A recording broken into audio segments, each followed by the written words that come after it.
Good morning, everyone, once again. And today we are into session number 15. Today we are going to talk about DNS, which is Domain Name System, and Amazon Route 53. Also, we are going to talk about Redshift. Okay, next screen, we are going to see the agenda of today's session. We are going to talk about overview of DNS and introduction about Route 53. We have several policies on the Route 53. We are going to talk about those policies. And we are going to talk about what is Redshift, an introduction of Redshift, a detailed approach on Redshift, and finally we are going to have hands-on with the Route 53 and Redshift. So this is today agenda items. And once again, today's session also a little theoretical and it little complex to understand. So please watch closely so that you are able to understand in better. And also from my side, I will try to that means simplified as much as possible on this topic so that I believe you are able to understand better. And feel free to ask me any questions at the end. And if you have any questions which you need immediate attention, then please unmute yourself and ask me anytime. All right. Okay. So DNS, what is that? Okay, before that, how we are going to use the DNS and whatever it is. In the bottom of that uh, slide, I have pasted one picture. Okay, that picture, it's a phone book, right? It's kind of yellow book. You already know that, right? Okay, so now everybody has a cell phone, right? We are able to store the contact. Um, Okay, if we are not able to find one person, we are able to search in the social media. Lots of options are there. Just a step back, around 10 to 15 years back, we don't have any cell phone concept, right? So that time, everybody has the landline phone, and most of them they are referring a phone book, right, for anybody's phone number. For example, uh, uh, in US, you are using Yellow Pages kind of thing and a phone book, the combination. But in India, it is called as a phone book, right? So if you want to find out a person phone number, then what we will do, we will get that phone book and check that name in the alphabetical order in the area wise. Then we will find out the phone number, right? So we are trying to find the phone number using a phone book and as reference here, reference with the person name, correct? So in the case, so whatever you are trying to search, for example, Satya, and his phone number is 34788444345, like that. Okay, so whatever you are trying to search, you the name that is called as a domain name, and whatever you are trying to search the phone number, that number is called as a IP number. Okay, so in that case, whenever you are typing google.com or amazon.com, so whenever you are typing, so it is trying to search that website, that is that domain, is into that IP number if anything is available. If it is available, if it is mapped, then we are getting that web page displayed in our laptop or desktop or mobile phone, wherever it is, right? So that is called as a DNS. Okay, so I think you are able to understand where and what I'm talking about the phone book related with the DNS. If still it is confusion, and I give 1 minute to you so that you can ask me, so that I will clarify, then we will move forward. But without that understanding, if you are going forward, then it may be difficult for you to understand.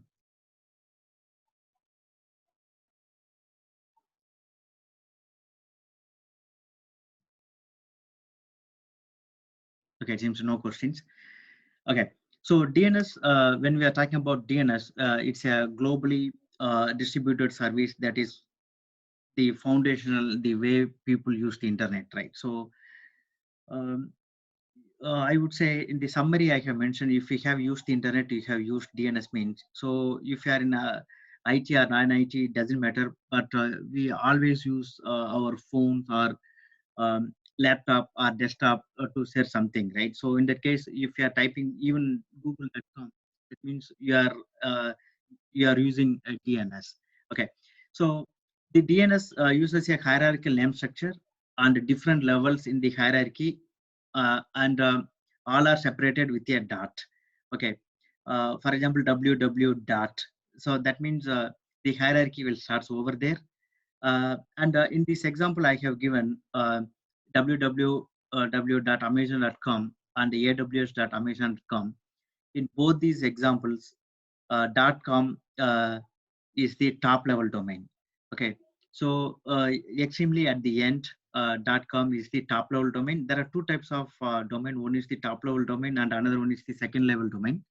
So .com is typically is a top level domain, and there can be any number of lower levels. For example, www and the AWS. Okay, below the second level domain. Okay, here .com is the top level domain, and Amazon is the second level domain. Okay, computer use the DNS hierarchy to translate human readable names. For example, Amazon.com into the IP address is 192.021 that computers use to connect one another. Okay, so we have a domain name. So that's the reason we are not able to remember these IP numbers. Otherwise, if we don't have that concept, then we have to keep remember this IP number wherever we go. Okay, so the domain name is simplifying translation from the human readable form to machine readable form, and the machine readable form to the human readable form. Okay, so every time you use your domain name, the DNS service must translate the name into the corresponding IP address. Then, if the corresponding IP address is exists, then that web page will be displaying for you. So this is the high level overview on DNS. So I think you are able to understand. So here we are talking about the top level domain and second level domain. Top level domain, you already know that it is a .com kind of thing is called as a top level domain, and Amazon, whatever we are mentioning here, it is called as a second level domain. Okay. So moving to the next slide. Thank you. Okay. So the top level domain is the most general part of the domain. Okay, so for example, if you are using .com, .net, uh, .org, .gov, .edu, and .io, there are several uh, top level domains are there, right? You are using more than one. Not only .com, you may use .org, .gov kind of. If you are a university student, you are able to use .edu. So all these extension, I would say, is called as a top level domain. Okay, so the TLD is the farthest portion of the right. Okay, for example, google.com. Okay, at the rightmost thing is called as a top level domain. Okay, as I said, it's separated by a dot.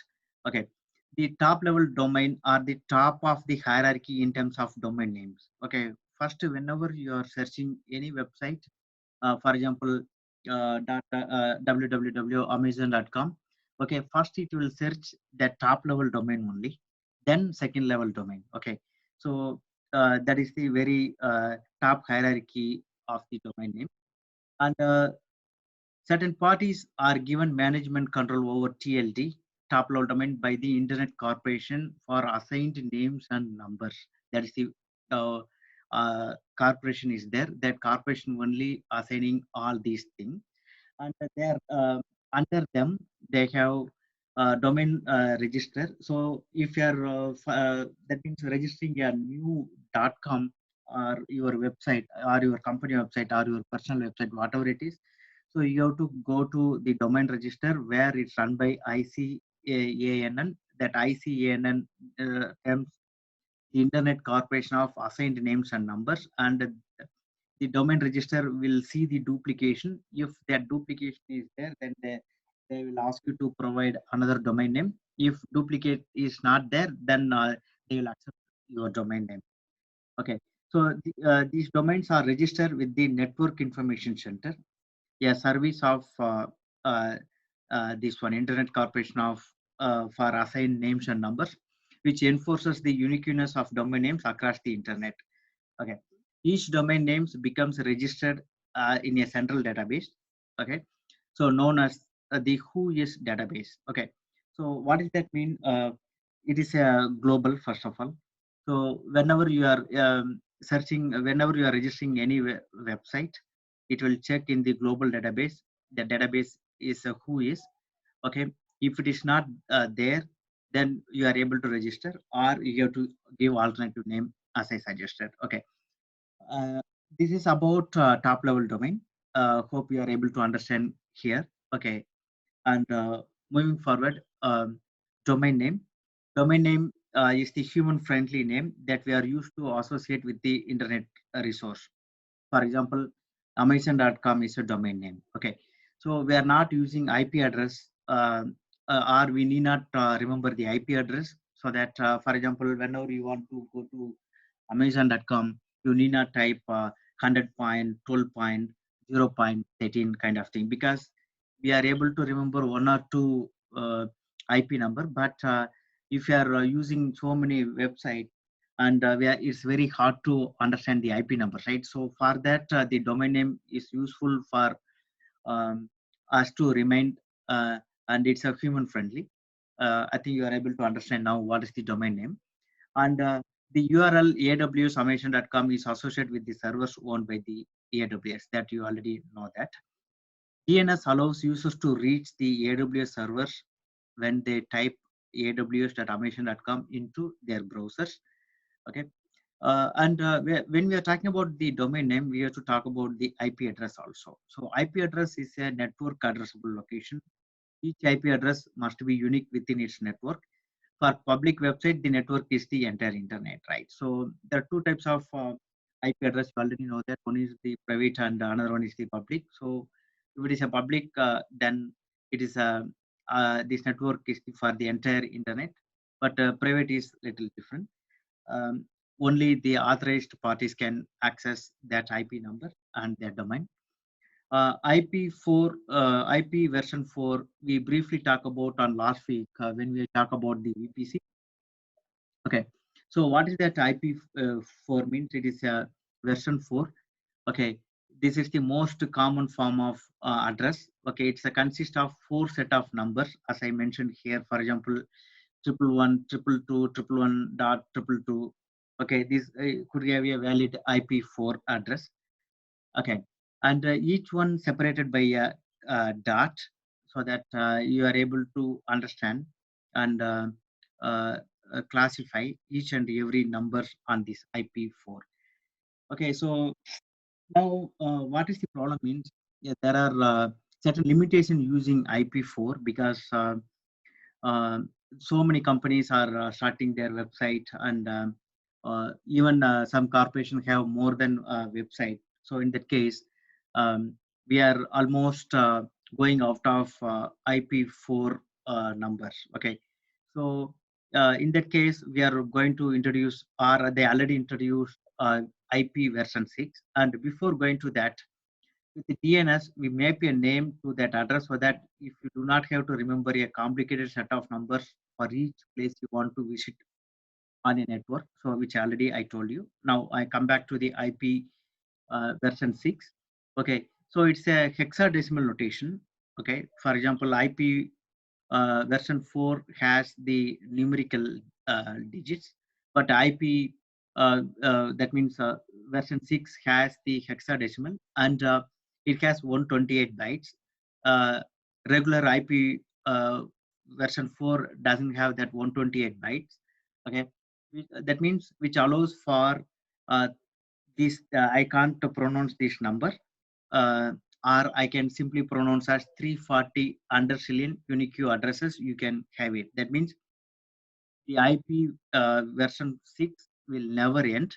Okay, we may have billions of domain names. That means websites, so that it will never end. So the world is eventually is migrating from IP version 4 to IP version 6, so that you will get uninterrupted domain name. You are able to get using these IP numbers. Okay, so if you want to imagine, the size of the sun, right? So that much thing, even more than that, we are able to fill the number of domains using the IP version 6. I think now you are able to understand what is IP4 and IP version 6. Okay, so moving to the next slide. We talk about the overall domain names and IP numbers, and we talk about top level domains and secondary level domains, and we have to talk about the host also. That also a very important part. So host within a domain, the domain owner can define individual host, okay, which refer to separate computers or services accessible through the domain. For example, www.google.com, www is the domain name. So now you are able to understand the .com is the top level domain, Google is the secondary level domain, and the www is the uh, uh, host. Okay, so you are able to understand now. If not, ask me the questions anytime. You have other host definitions under the general domain. For example, APIs, for example, ap.example.com or FTP, ftp.example.com or files.example.com. So like that you can use, but typically in general term, in the public, we are using www, right? So for example, www.example.com. So that's what typical or general use. When we are talking about domains, we have to talk about subdomains also. These are the component of DNS. Okay, DNS works in a hierarchical manner, which I already told you, and allows a large domain to be partitioned or extended into multiple domains. Okay, for example, in this history.school.edu, okay, here .edu, it's a top level domain. School is the secondary level domain, and history is the subdomain of the school. Okay, so history is the subdomain, uh, and now we are able to understand what is the subdomain. Okay, and like that we may have several subdomains within that domain. The difference between the host name and the subdomain is that a host defines a computer or resource, while the subdomain extends the parent domain. Okay, like this. Okay, subdomains are a method of subdividing the domain itself. Okay, so within that domain, we are dividing from the secondary domain and subdomain. And when we're talking about the subdomains or hosts, you can see that the leftmost portion of the domain are the most specific. Okay, we are talking about this. This is how DNS works. That is from most to least specific as you read from the left to right. Uh, okay, so this is actual about hosts and subdomains. You may have some questions I will take at the end. Okay, when we are talking about domains and subdomains, we have to talk about a fully qualified domain names called as a FQDN. The fully qualified domain name also referred as a absolute domain name. Okay, if in your examination, if they are asking absolute domain name, don't confuse with fully qualified domain name. Both are the same. It specifies a domain location in relation to the absolute root to the DNS. Okay, a proper FQDN ends with a dot.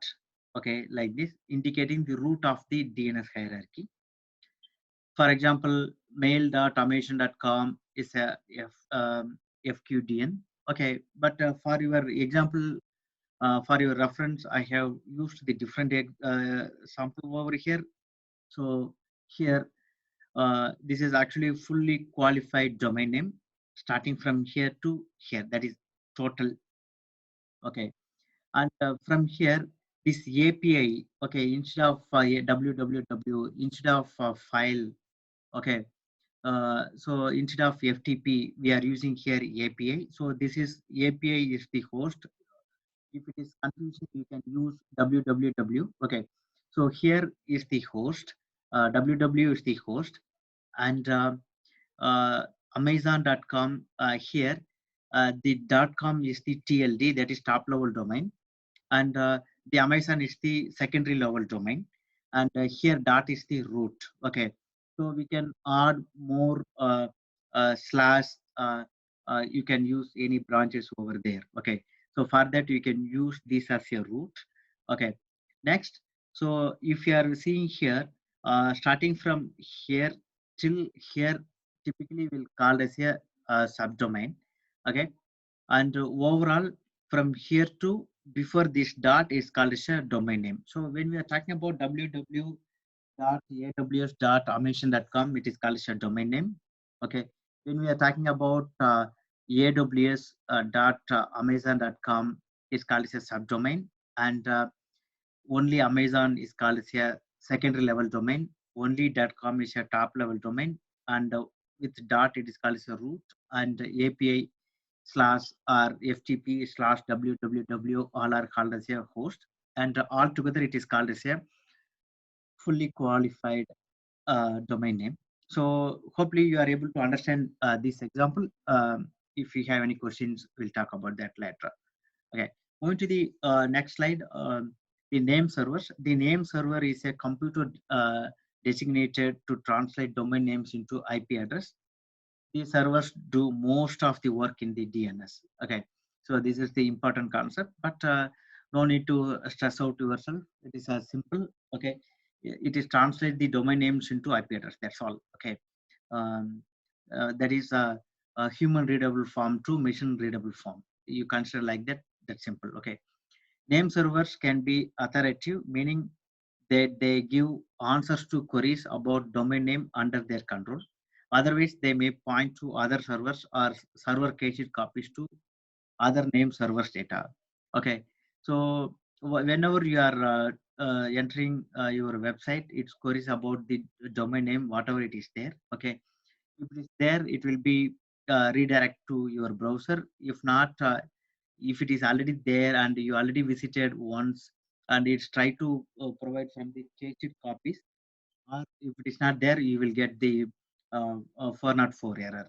Okay, so when we are talking about name servers, that is important to talk about the zone files. Okay, zone file is a no need to confuse much yourself. It is a simple text file. Okay, that contains the mapping between the domain names and the IP address. For example, if you are saying about Amazon.com, which has the IP number 110 and 10.4.120. So that mapping is performed in the zone files.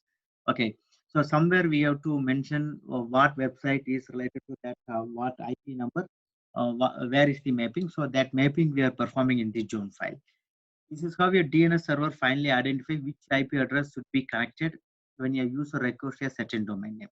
I think you understand this point.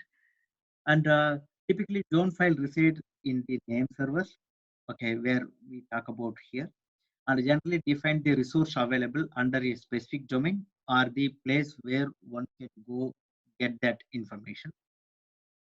And record types, each zone file contains records. Okay, it in its simplest form, a record is a single mapping between the resource and a name. For example, a record type uh, 10.12.0.13 is mapping to google.com.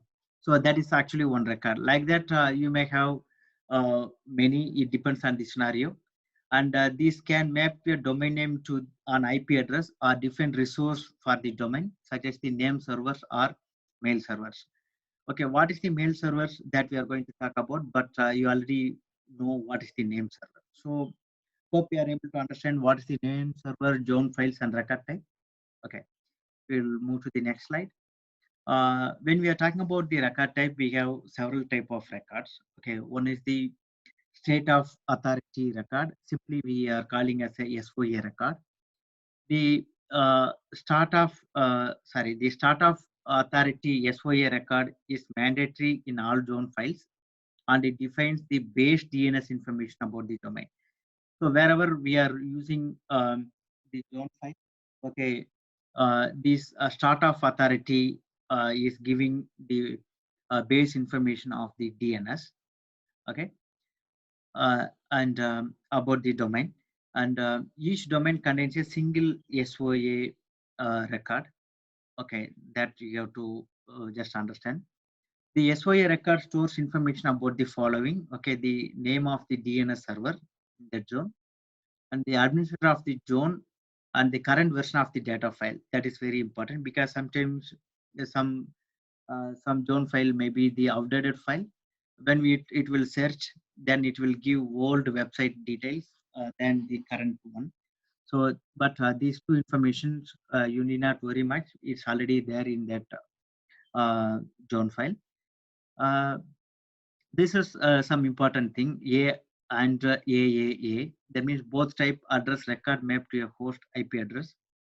The A record is used to map a host to an IP4 IP address, that is version 4 IP address, and uh, 4A is representing the IP version 6 address. Okay, and name server, once again, it's a name server records are used by TLD servers to direct traffic to the DNS server that contains the authoritative DNS records. Okay, so uh, something you have to remember this one. So it's a direct traffic to the DNS server that contains authoritative DNS records. That means whether it has the mapping between the IP number and the domain name, that will check. And a canonical name, what is that? The canonical name record is a type of resource record in the DNS that defines an alias for the CNAME, called as a canonical name for your server. The domain name defined in A or A record. Okay, forget about the canonical name until the next slide because I will explain you in simple format. But you have to understand canonical name is one of the record type. Okay, the next slide. This is the canonical name. So you are able to see the picture over here. So here are able to see the Batman. Okay, if you are able to see the Batman, okay, you are able to see West Adam, right? Before that, you have several names, and directly they have phone numbers. And the below bottom of that Batman also they have phone names and phone numbers. But only Batman you are able to see West Adam, that is the as a reference, right? So again, what you have to do, you have to search West Adam in that previous page, or sorry, at the next page, because it's starting with B. Okay, so the C name is called as exactly doing same thing. Now I'm going back to that slide. Uh, okay, now we are able to understand is a type of record source in DNS that defines an alias, right? That is very important. So you have to refer that alias name in that server. For example, whenever you are typing that IP number, that IP number you are alias for the another domain name. So that is called as a canonical name. So now we are able to understand what is that. Okay. If you have any questions, I will talk at the end. And next one is the mail exchange called as a MX. This is another record type. Here, this is used to define the mail servers used to domain and ensure the email messages are routed correctly. Whenever you are sending your organization email to thousands of people, for example, your organization announcement or uh, any office closure or any specific information, the sender is the one person, but the receiver is the multiple people, right? Sometimes it is a thousand, hundreds, thousands, or sometimes millions, right? So in that case, so mail exchange is the another record type will be useful, and ensure that email messages are routed correctly. And pointer is another record type.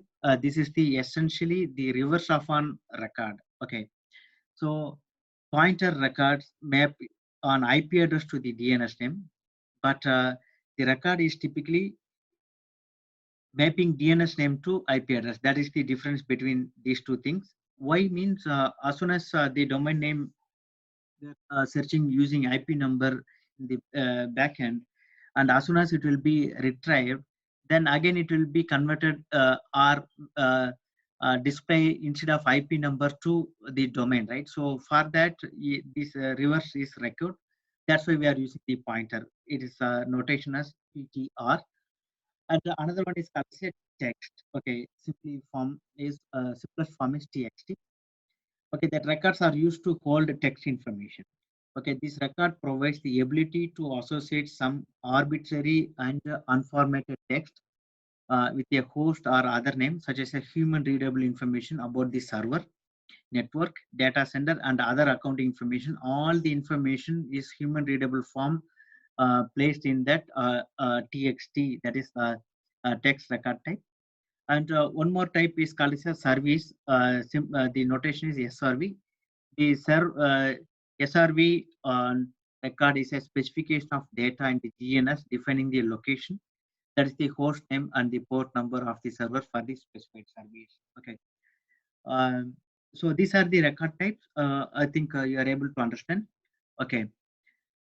Um, Before going to the Route 53, I give 1 minute for your breathing, and let me know if you have any questions on this DNS.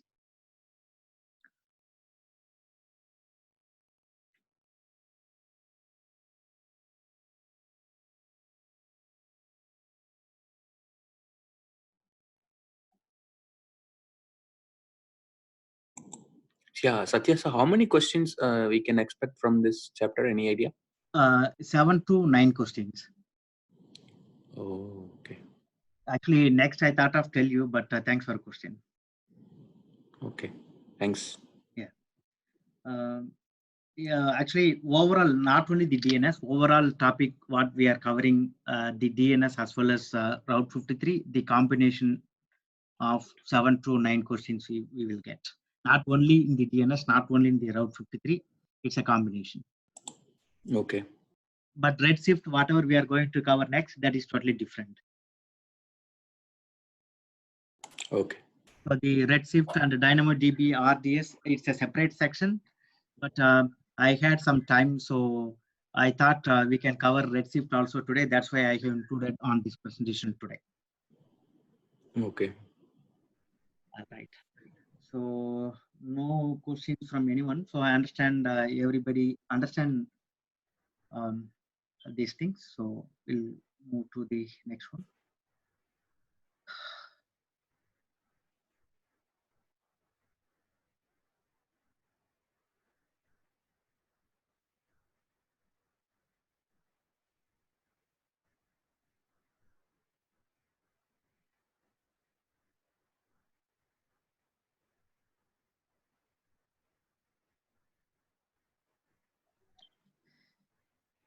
I'm sorry. I think this bar usually I'm able to minimize, but somehow it is not working. I have to see. Okay. So hope my slide is still visible for you. Okay. Next, Route 53.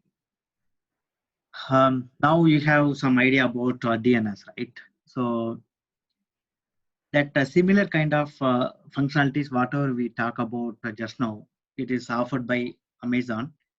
That offering name is called as a Route 53. Okay, so why Route 53? Why Route not 44 or 65? Why specifically they have mentioned as Route 53? Okay, that is a history behind. I read this one in Google. Um, okay, that time I found that 53 is a, I would say 66 is the first highway across the North America. That is the first highway they built. Okay, so when Amazon was trying to get that 66 number, that time Microsoft registered for their Azure clouding um, concepts. Okay, so Amazon not able to procure that 66, but they want to go with 53 because the DNS port number is 53. So that's the reason they kept 53, and that is called as Amazon Route 53. I think you are able to understand why, what is that name and how it came. Okay, now let's talk about Route 53. Okay, always we are talking about scalable and highly available in almost all the AWS services, right?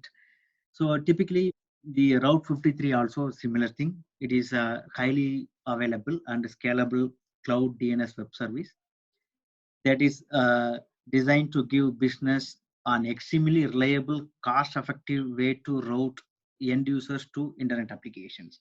Okay.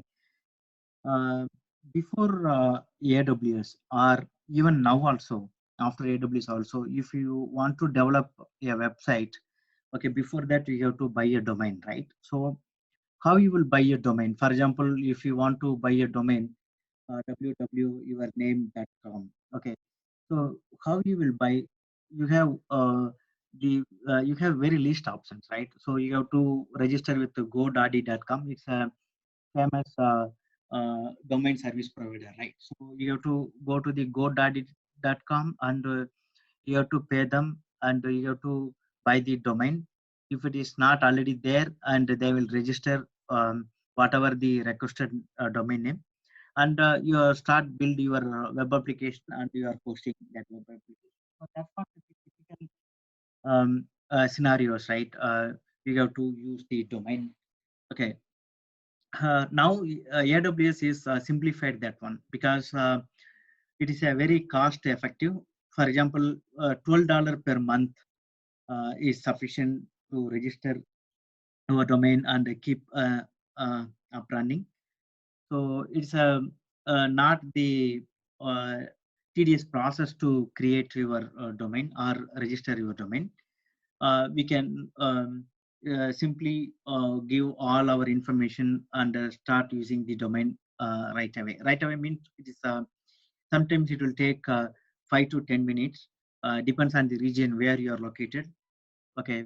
Typically in the US, North America, it is 3 to 4 minutes of time, so that your domain will be ready in maximum of 5 minutes. Okay. Now coming to our Route 53. Um, okay. Amazon Route 53 performs three main functions. One is the domain registration. For example, if I want to register kanausa.com, which when we don't have that website to our Kana, then we can register with that domain with just $12 per month. Okay. So Amazon Route 3 lets you register domain names such as kanausa.com and DNS service. Amazon Route 53 translates 20 domain names like these names into the IP address like this. Okay. So it performs domain name registration and DNS service, and also it responds DNS queries using a global network of authoritative DNS servers, which reduces latency. That means it is a very quick, and it will search the global network for the any domain queries, and will retrieve the query results instantly without any latency. And it is very important health checking.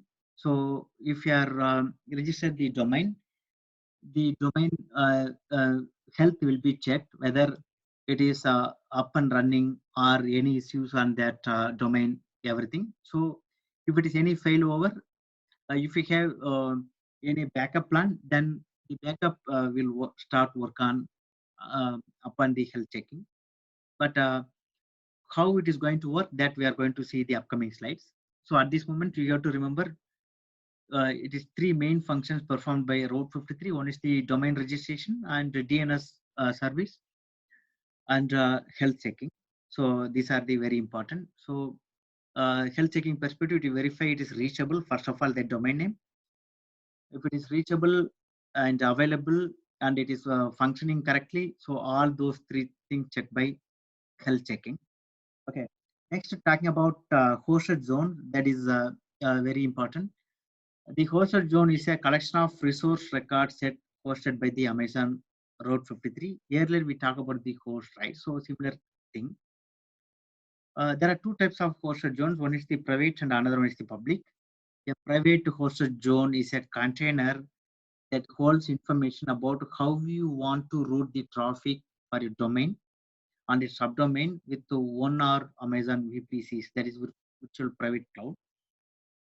But the public hosted zone is a container that holds information about how you want to route traffic on the internet for your particular domain.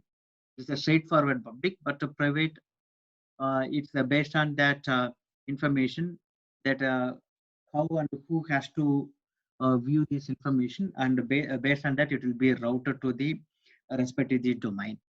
So this about to hosted zones, and next we are going to see um, uh, supported record types. Um, okay, here the DNS supports the following record types. Okay, we already discussed about these types in the DNS, right? So that same type support by Route 53. So the mnemonic may be confusing to you, but it is easy. A means it is a IP version 4. A means IP version 6. C name is canonical name, and MX means mail server, and NS name server. PTR is pointer, and it is a start of authority. So like that, SRV text like that, you are able to remember, right? That same thing here also. And routing policies. What is the routing policy that we are going to talk about the upcoming slides? Okay. So here. We are going to talk about 5 types of routing policies. One is the simple routing policies. That is, it's a default routing policy whenever you are creating Route 53. And use a simple routing policy when you have a single resource that performs a given function for your domain. That means you have single IP number for the single domain. That time you can go for the simple routing policy. The weighted is little different. Okay, for example, um, the weighted DNS, you can associate multiple resources such as Amazon EC2 and a single DNS name kind of thing. For example, in this picture, we are able to see a user is trying to access the particular domain. For example, Google dot New Zealand. Okay, so okay, or consider google.com. Okay, here they have two, that means regions. Okay, within US region, they have, I would say, availability zones. Okay, one is US East one, and another one is US West one. Okay, but this user is trying to log in from, trying to access the domain from Chicago. Okay, so in that case, Chicago users 20% routed to this US East one, and 80% routed to US West one. So like that, uh, it will be routed based on the percentage how much we are giving here. For example, if you are living in New Jersey or New York, okay, 80 percentage maybe you can assign to US East one, so that there will be no latency. And if you are living in California or West Coast, you can map 90 percentage to West one kind of thing. So based on the weightage, it will be redirected to the respective that means availability zone. So that is called as a weighted one. There is a one formula is there, but I don't want to confuse that formula. It is number of user access divided by the zone, but it will not ask in the examination, so no need to confuse that one. Okay, but I think now you are able to understand. But I want to give one more example. For example, you are developing an domain.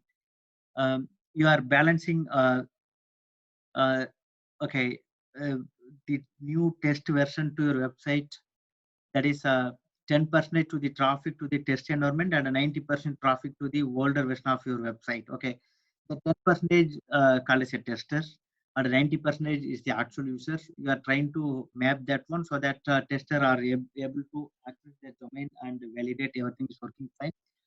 Then they can give certain users to access to that test domain, consider 30%, and increasing 50% like that. So such scenarios we can go for the weighted routing policy. And third one is the latency based routing policy. Latency-based routing allows you to route traffic based on the lowest network latency for your end user. For example, using AWS region that will give them to fastest response time. Um, okay, so the latency routing policy, when you have a resource that perform the same function multiple availability zones or regions, and you want to Amazon Route 50 to respond DNS queries using the resource that provide the best latency. What I'm trying to say here means, okay, so if you are trying to access one particular domain name, okay, aws.amazon.com, okay, so you are living in Ohio. Okay, Ohio also we have one availability zone, but there is some slowdown is going on in the Ohio region. But we are checking US West one and US East one. US East one is fast. Then what will change? It by default it will change to that US East one because there is no latency. So like that, latency based Route 53 policy will work. So I think you are able to understand what is the difference between weighted and latency based. Okay. The weighted, you are specifically mentioned how much percentage it goes to one particular availability zone, but latency is by default, AWS will figure out uh, the health check, and based on that, it will redirect the traffic to the best latency region or availability zone. Okay, so moving to the next slide, we have two more um, routing policy. One is the failover. Okay, for example, you have um, one routing policy setup. That policy is a failover. What will do means, if any one domain is not available, it will be redirect to the other available domain. Okay, so that means there will be no failover, even though there is a failover. Okay, and geolocation, geolocation, that means geolocation routing lets you choose where the Amazon Route 53 will send you the traffic based on the geographic location. Okay, for example, you have a streaming service. Okay, consider Netflix. Okay, Netflix, they are offering a variety of documents and movies, right? So it is a global. Okay, for example, you are a subscriber and you are accessing from New Zealand. Okay, and you are a you are another user and accessing from the US. Okay, so based on the geographic location where you are, and based on that, it will be redirect to that particular uh, availability zone and region. For example, I have given two examples. One is the UK, a user from UK, a user from Japan is trying to access that domain, and Route 53 will route perfectly to that their nearby availability zone and region. So you are able to see in this picture on that one. Okay, so you can specify geographic locations by continent, by country, and even the state in the United States. Okay, so this is called as a geolocation based routing policy. So these are the 5 policies. You may have some questions. I will talk at the end. And next, we are going through the Redshift. So this is a little different topic, whatever we talked about earlier. It is related with the database. So as I said, I don't want to miss this one, and we have some time, so we are looking over here. And Redshift yeah, is a typical database thing. It is a fast and powerful, fully managed petabyte scale data warehouse service in the cloud. Okay, for example, if you are running a data warehouse in your on-premises with a variety of ETL tools, okay, that same kind of thing AWS is offering the cloud. That is the simplest form. Amazon Redshift is a relational database designed for OLAP. So you already know that OLAP, you may know. So OLAP is the online analytical process. Okay, so that means you can not only store the data, you can analyze the performance, and you can come up with reports for the very large data sets. So traditional data warehouse are difficult and expensive to manage. in the on-premises, especially for the large data sets. But Amazon Redshift not only significantly lower the cost of the data warehouse, but it also make it easy to analyze the large amount of data very quickly. Amazon Redshift gives you the fast querying capabilities over structured data using standard SQL commands to support interactive querying over large data sets. So there will be no delay on capturing, that is querying and displaying the records. It is the very fast, and you have two options to connect. One is the ODBC or JDBC connectivity. You can use that one. So ODBC, you already know that open database connectivity, and Java based connectivity is called JDBC. So typically Microsoft related thing, we use ODBC to connect Oracle or any other database. Okay. Amazon Redshift based on industry standard post GRE SQL.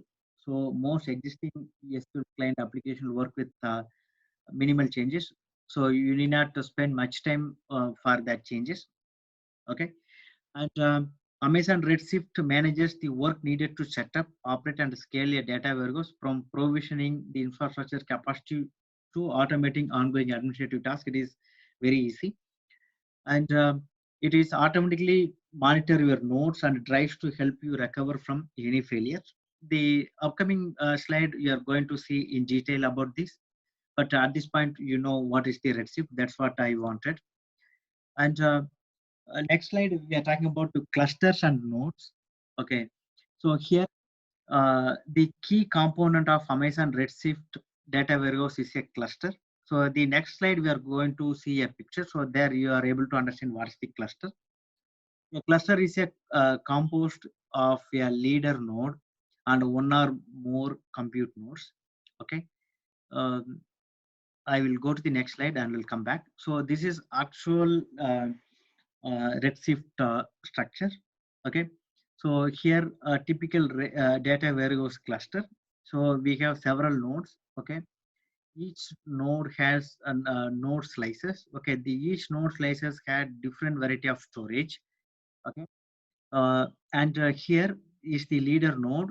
This will segregate what information is goes to the which node. Okay, and that leader node will be has been connected with JDBC or ODBC. It's a bidirectional connectivity, and typically the client application is running here, and they are accessing these client nodes.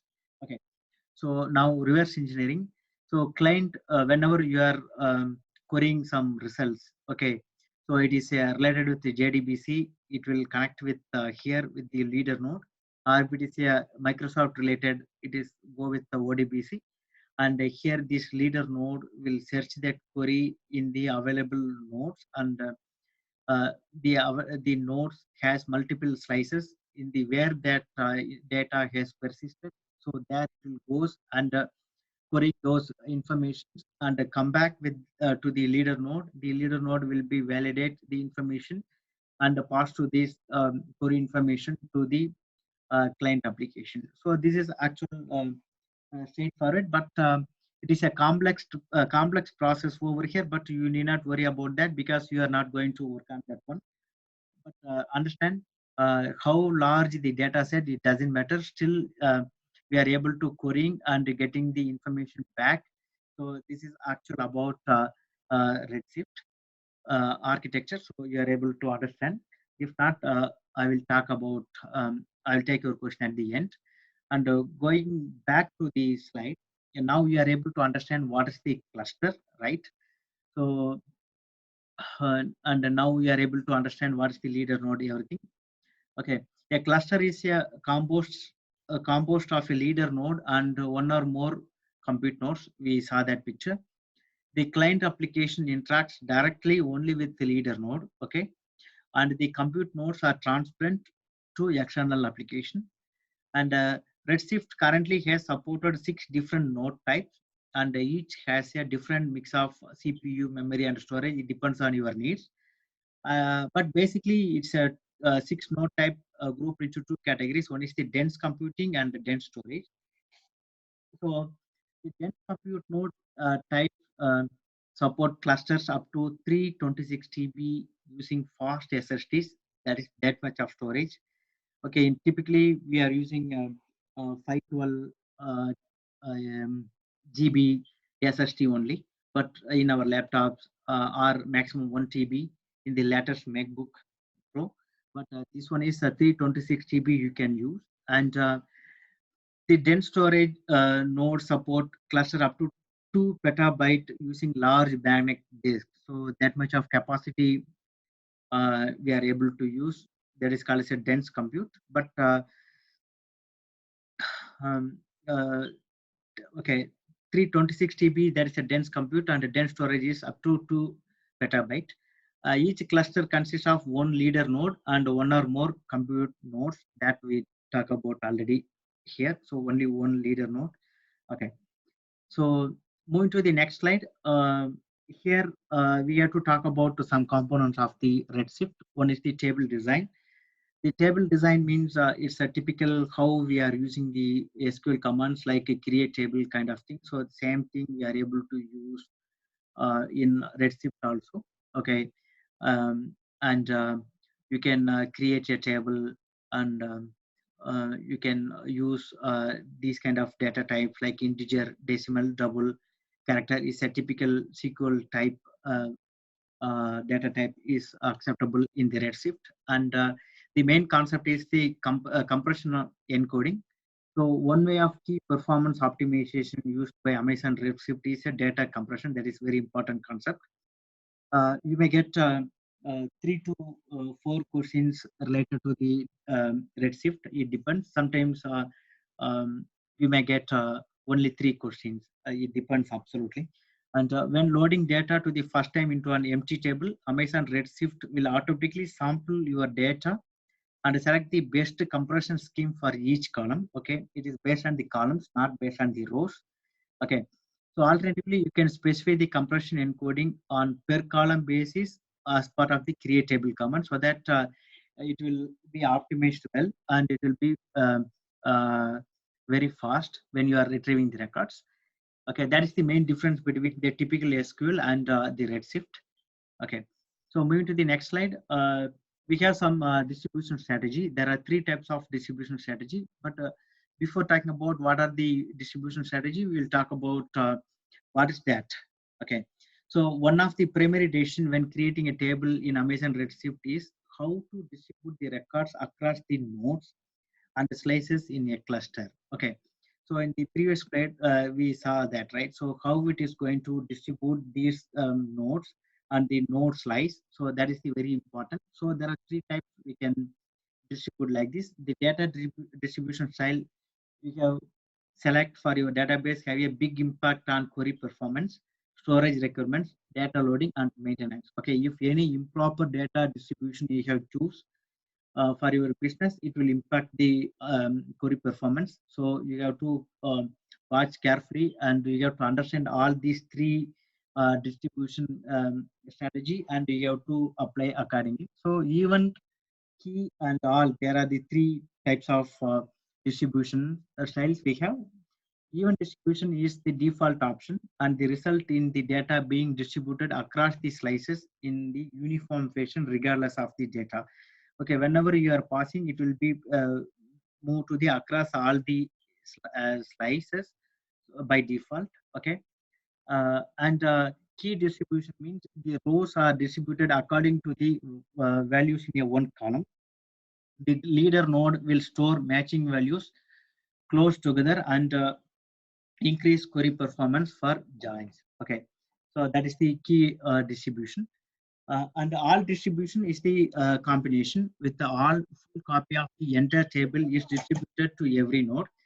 This is useful for lookup tables and other large tables that are not updated frequently. So best practice, if you don't have any specific, then best you go with the even distribution, so that uh, it will be good for the general purpose. So maybe you understand, but if any questions, we will talk in the Q&A. Okay, so some more concept related to this. One is the sort keys. Another important decision to make during the creation of table is whether to specify one or more columns as a sort keys. It's a typical sort how we are using in the DynamoDB, same thing. And loading data, it is a standard SQL commands like insert and update and copy command, how we are using that. Same thing, we are able to use the loading data in Redshift. And the querying also, like how we are using the select command.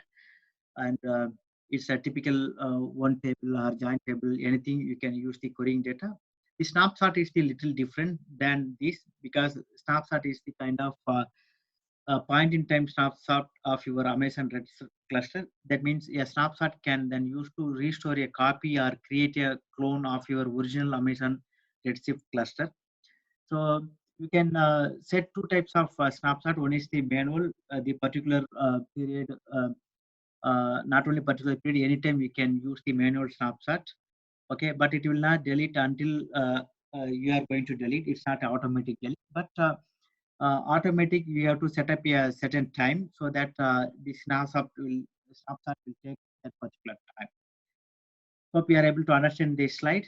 And the final slide related with Redshift is security. Security is the main critical factor in the Amazon Redshift while you are transferring data from your on-premises and the rest. So both times the security is the very key practice over here. Okay. So here security plan should include controls to protect the infrastructure resources, the database schema, and record in the table, and the network access. First layer of the security comes from the infrastructure using the IAM policy. Okay, if you are using well-defined IAM policy, that is the best security policy for your Redshift. At the network level, Amazon Redshift clusters can be deployed within a private IP address within your own Amazon VPC, and the master account can be used to log in the Amazon Redshift database and to create more users and the groups. Each database user can be granted permission to schemas, tables, and other database objects. Okay, as soon as it will be granted, they are able to access. It's another security policy. So protecting the data stored in Amazon Redshift is another important aspect of your security design. So Amazon Redshift supports encryption of data in transit, as I said, using the SSL encrypted connections, and also encryption of data at rest using multiple techniques. So one of the key technique to use the encryption at the rest is KMS, so key management services, which are offered by the AWS. So you can use Amazon KMS for the better encryption for your Redshift clusters and the data. So this is all about Redshift, and let's have hands-on.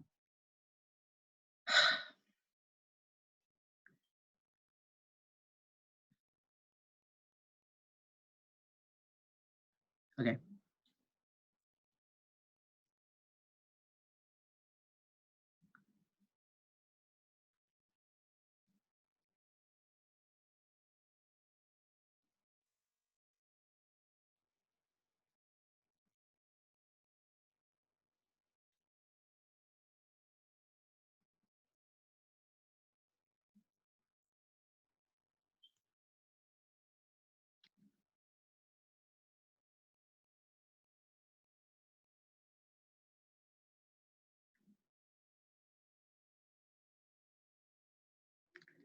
I'm searching Google Authenticator.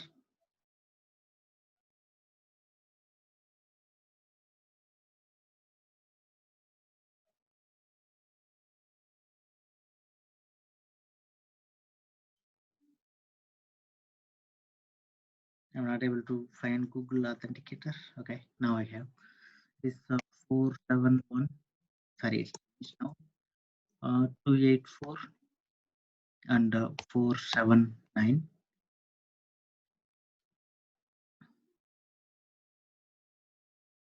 Okay. Now we will go to Route 53. It is typically in network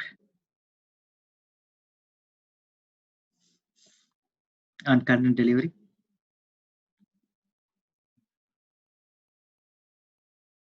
Okay, so there are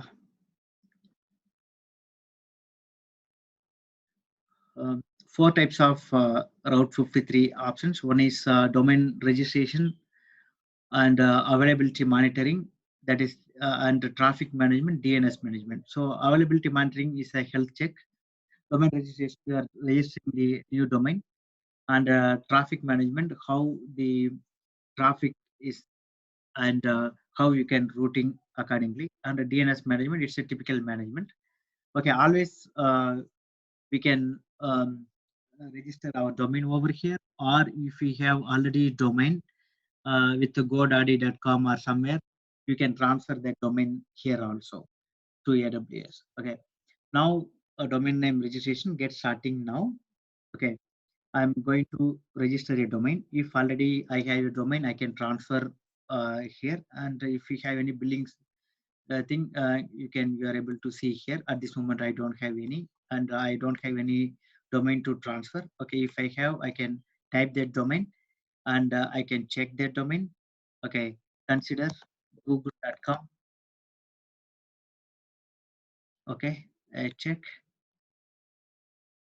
cannot be transferred to the route 53. The reason is preventing the domain from being transferred. Okay, so certain domains, your own domain, you are able to transfer, but this is the common one, so you are not able to transfer.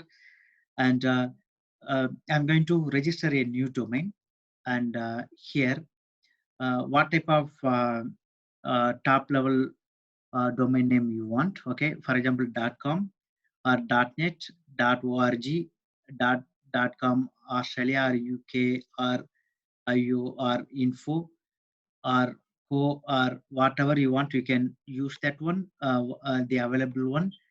Okay, if you are into France.fr, okay, if you are into any other country, you can choose accordingly. Okay, if you want to make it as healthcare, okay, like that, anything you can choose here. But at this moment, I will try .com. Okay, better I will try org. Okay, and here I want to search Kana USA. So that is the website I want to, that's the domain I want to register. Okay, now I'm checking whether it is there available or not. Okay, yes, it is available. Okay, if we are able to purchase this one, then kanausa.org, that is, you are able to spend only $12, okay, per year. Okay, not per month, it's a per year. So you never ever get that much of cheap price for the domain anywhere. Okay, so it is per year itself, it is just a $12. And if it is available, yes, you can use that one. For example, if it is not available, I'm checking this one. Okay, it is unavailable. For that, you are getting other options. Okay, what other options you can choose is displaying here. But at this moment, I will go with kanausa.org, and again, I'm checking. I can go with this one, or I can choose any other options over here. Okay, like kanausa.mobi, kanausa.tv suggestions. Okay, but I would like to go with kanausa.org, and I have selected $12, and I'm continuing here. Okay, here you have to update your information. For example, if it is a association, public body or company, and it's a personal thing, okay, you can choose accordingly. For example, I'm choosing association, and for example,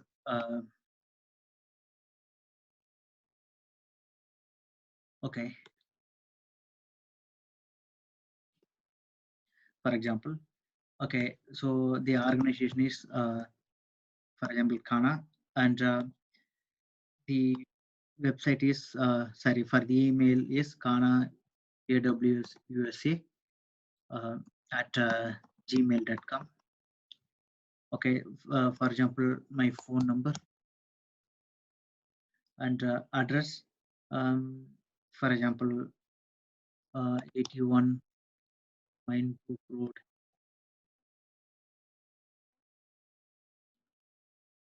and uh, New Jersey. Sorry,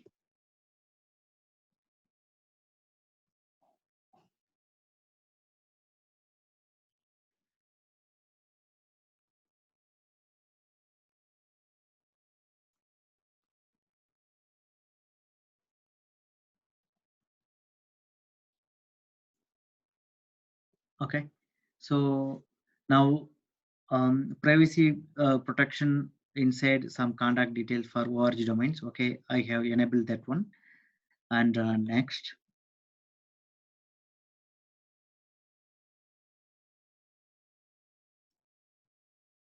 I have to give that country code. Next, continue. Okay, skip email verification. Okay, so you may have trouble receiving a verification email from us. If your email is correct, you can proceed with the domain registration and wait for the email letter. You must click the email within 15 days or the domain will become unavailable on the internet. Okay, I understand.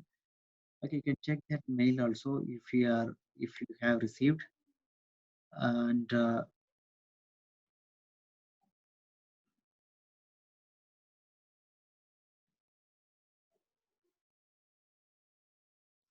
okay, verify your email address.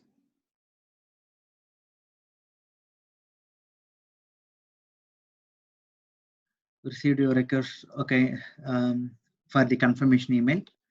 Okay, if you confirm there, that's okay. Even though you are not confirming, this is your details. Okay, you are paying $12 per year, and you have given all the addresses and all the information. Do you want to automatically renew your domain? Enable or disable? If you don't enable this one, so after 12 months, if you didn't renew, it will expire. But just I simply mention as yes, and I read all the terms and conditions. Verify email address for the registered contact. Okay. Uh, if I confirm over there, it will display over here. Okay. Even though it is not there, if I just click complete order, then it will be done. Okay. So whatever the request we are asking, Kana USA.org, it will be uh, registered and it will be displayed. Okay. So this is actually a simple process, and we can easily uh, purchase a domain on your name or whatever the design name. Okay. Okay. Next, here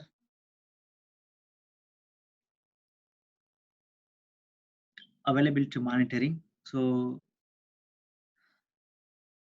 here health check after creating okay the domain name whatever you are giving here, and uh, the typical IP number and whatever you are giving. So it will check the health, and if it is everything is fine, it will display the green.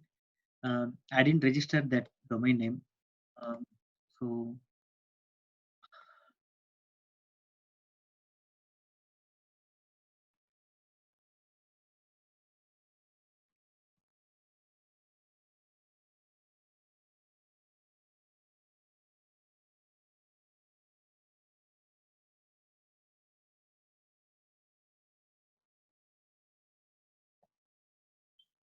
okay, it's a public, so HTTP port, and next you want to check any alarm, create any alarms.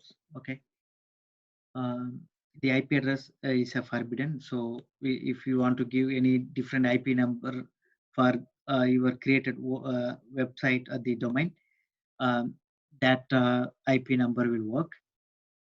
Okay, but I don't have any other IP number to check. So, but this is the process to uh, check your health. Okay, so next,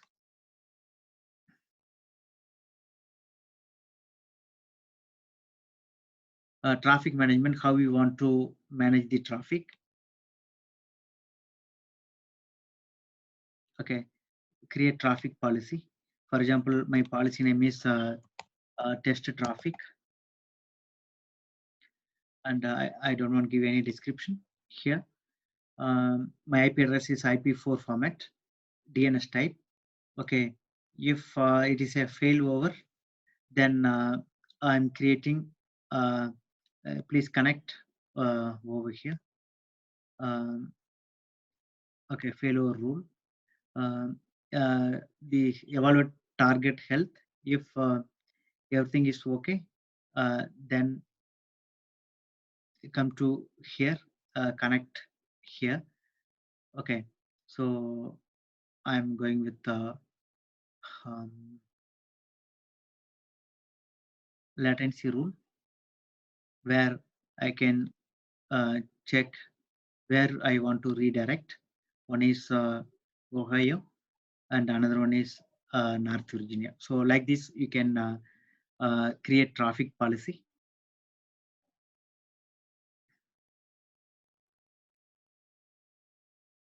Okay, so we have to end this one.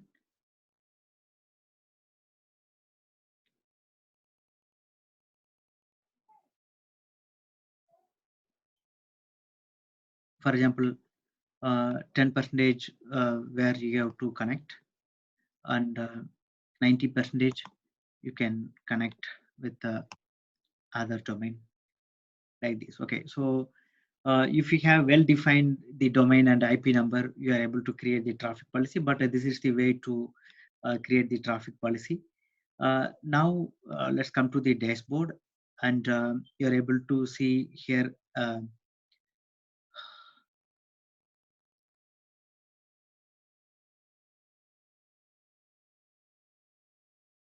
I want to show you the hosted zone,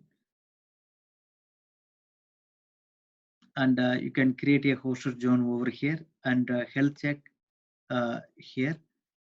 Okay, so here also you can validate the health check, but this is typically if you are actually buying a domain and you are able to manage these things, then you can use these options. So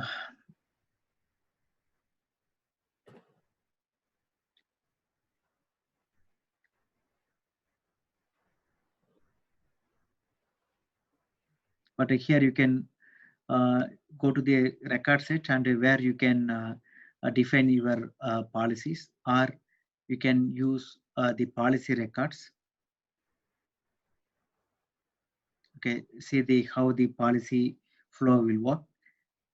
Okay, so this all about Route 53, but I'm not able to create the domain because it is unnecessary to register a domain. So that's the reason, but this is actual process. It works fine. Okay, and the Redshift perspective here also, you're able to see here.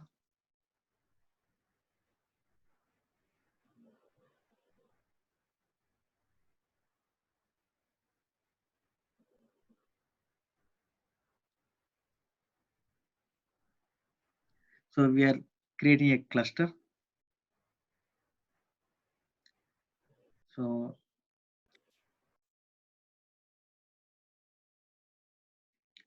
this one. So the Redshift is basically based on the cluster. So here we are able to see that 6 type of clusters we talk about, right? So what type you want to choose over here, it based on the CPU and the memory, everything based. So for your best organization needs, you can choose accordingly. So if you choose this one, it is a 4,694.40 per month, and this is the a compressed storage you will get, and per GB per month is this is the 0.02%. So that's what you have to create a cluster. Okay, okay. So let's go here. I think you are able to understand how we will create the cluster and other things.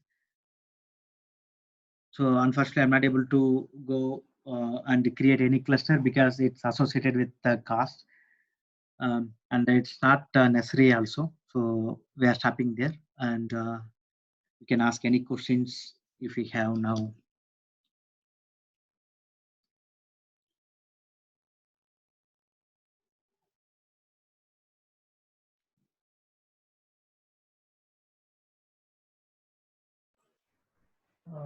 Satya Shekhar here. Hello. So I have a question. Actually, so when you create the policy, so automatically it will create the host zone and record set, or how that would work, you know? Can you reiterate your question? No, when you were showing that the policy record set with the visual editor where it was showing like a record and then. Yeah. So once you complete that, automatically it will go and create the hosted zone and the record set underneath. Yeah. Oh, okay. That's good. Yeah. So you don't need to create manually one by one. No. No. There will be one endpoint where you want to redirect. That's all. Oh, So the problem is I don't have a valid IP number to show you the actual demos. So no, that's that's why. okay. I'm just trying to see whether Yeah. I need to do it that and also this, or only the policy where the visual editor itself I can do all those and then automatically go and update those. Yeah. Hosted zone and then record set. Yeah. Oh, okay. Nice. So that host zone also you can use that 5 policies, right? Routing policy, which we talk about the Correct. weighted and the Mhm. simple and the geo perspective policy that you can define over there. Okay. Okay. On the record set level, when you create, there would specify which routing policy you want. Correct. Yes. Okay. Got it.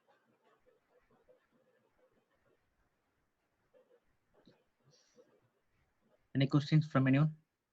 Yeah, hey, Satya, this Maha. Mm-hmm.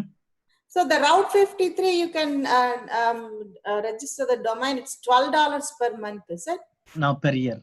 Per year. Oh, per year, okay. I believe GoDaddy also probably the same price. I don't know, I forgot. No, it is little costlier. Uh-huh. Yeah. So once we register the domain in Route 53, how do we host it though? Okay, once you will be registered, then that domain is yours. Okay.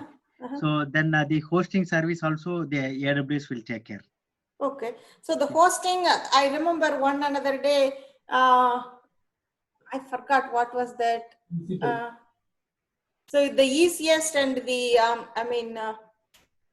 You're talking about EC2 instance. yeah. One, I remember one concept. I forgot the name now. Okay. Even EC2 or S3 you're talking about? Okay, I'm you are sorry? talking about Beanstalk? Not Beanstalk. One more thing. And so if I have a domain in GoDaddy.com, I can transfer here for next year? Yes. Okay. Your existing domain you can transfer to AWS, yes. Okay. So how do I transfer this? So I go to AWS and then do a transfer? Or? Yeah, I just before, I will show you again. Uh-huh. I'm trying to transfer Google domain, but it was not allowed.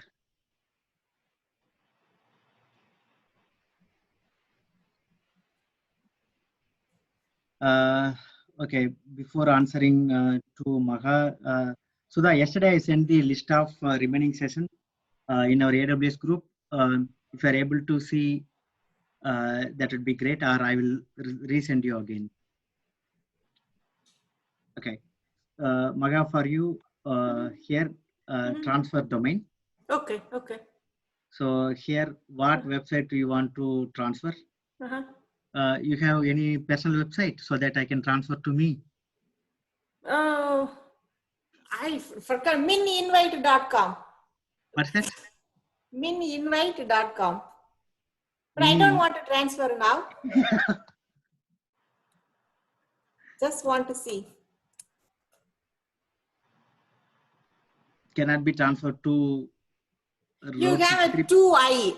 Mininvite 2i. Yes. Okay. Okay. Do you want me to transfer now? No. Now it is available to transfer. Oh, okay. So just you have to add cart, Uh-huh. and the rest of the thing AWS will take care. Okay. And you will get a final bill from your previous service provider. That's all. Uh-huh. Oh, okay. That's good.